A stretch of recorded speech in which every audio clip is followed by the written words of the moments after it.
Блискиот исток повторно на чекор до ескалација, додека Иран и Оман преговараат безбедна рута за движење, уште еден брод погоден во Ормудскиот теснец. Неколку месечните напади врз нафтени пострујки па ги принудија властите во Обединетите Арапски Емирати да ја прекинат секоја соработка со Техеран. Од Министерството за надворешни работи велат дека ги суспендираат сите трговски, економски и финансиски трансакции, бидејќи Иран секојдневно го поткопува регионалниот и меѓународниот мир. Претходно и американската администрација се закани дека земјата ќе се соочи со големи финансиски проблеми доколку не го промени пристапот во преговорите.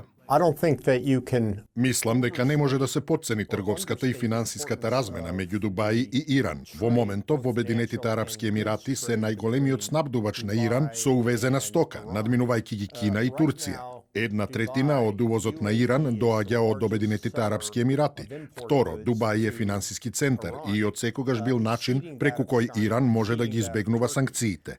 Техеран негира дека истрелале ракети врз Обединетите Арапски Емирати. Сепак, земјата ги предупреди другите држави од заливот да не даваат никаква помош на американската војска, нагласувајќи дека тоа ќе го смета за поддршка на воените операции на Вашингтон против Исламската република.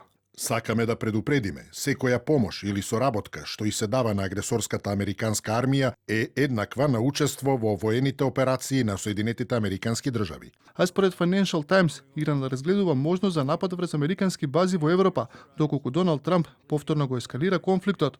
Повикувајќи се на извори од иранската влада, медиумот наведува дека армијата ги проценува можните напади врз американски позиции во југоисточна Европа, вклучувајќи објекти во Бугарија, а потенцијална цел е и Кипар.